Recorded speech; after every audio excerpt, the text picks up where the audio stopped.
And I give the floor to the representative of Algeria. شكرا سيد الرئيس. Thank you, Mr. President. Allow me at the outset to express our gratitude to you for convening this session. We thank Mr. Gilles Michaud and Ms. Lisa Doughton for their comprehensive briefings. We salute you and you can count on our full support to you. We listened carefully to the presentation of the civil society representative. The adoption of Resolution 2730 came at a critical time where humanitarian workers and UN personnel are facing unprecedented challenges as a result of the growing systematic attacks against them, particularly in Gaza Strip and Lebanon. The Israeli occupation has become now the biggest perpetrator of violations against the safety and security of humanitarian workers in history.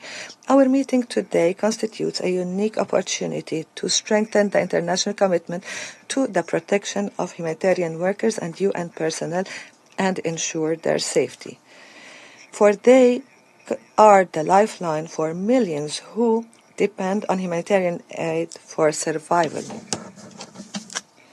It is unacceptable that humanitarian workers whose mere presence should constitute some sort of humanitarian protection for those near them have themselves become the subject of direct targeting by parties to the conflict. The protection of humanitarian workers and ensuring a safe environment for their operations is a collective responsibility that requires the concerted efforts of all international actors at all levels.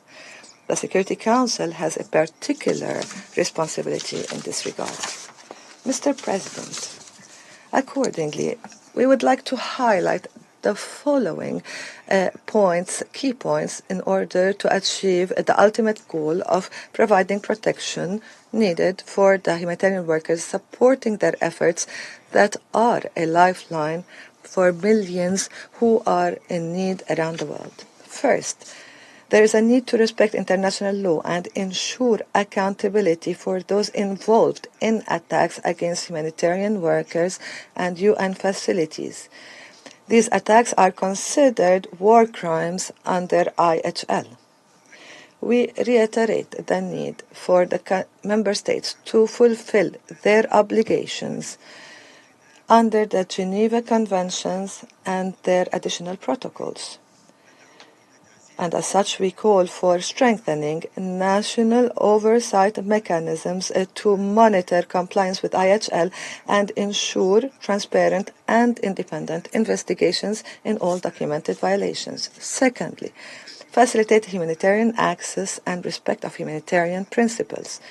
All countries need to streamline measures and provide special protection for humanitarian workers, including exemptions and logistical facilitations, in addition to providing for humanitarian exceptions under national anti-terrorism legislations. Third,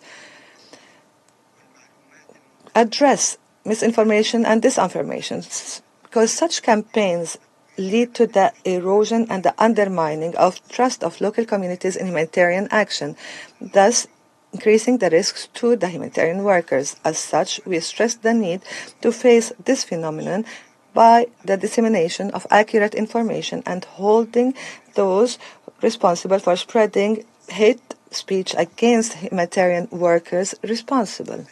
Fourth, incorporate safety measures in the mandate of UN missions, because the growing threats require a comprehensive review of the security measures and incorporating them in all the mandates that are authorized and adopted by the Security Council. We need to guarantee that there are the sufficient security capacities to protect the workers while they fulfill their tasks in high-risk environments, whether in peace missions or humanitarian operations.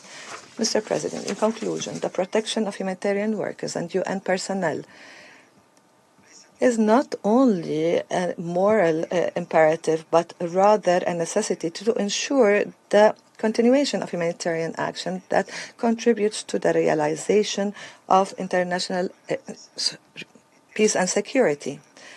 The Security Council needs to take practical steps to support and fully and effectively implement the recommendations provided for in the Secretary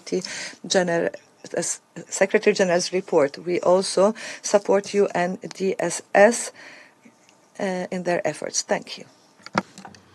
I thank the representative of Algeria for their statement.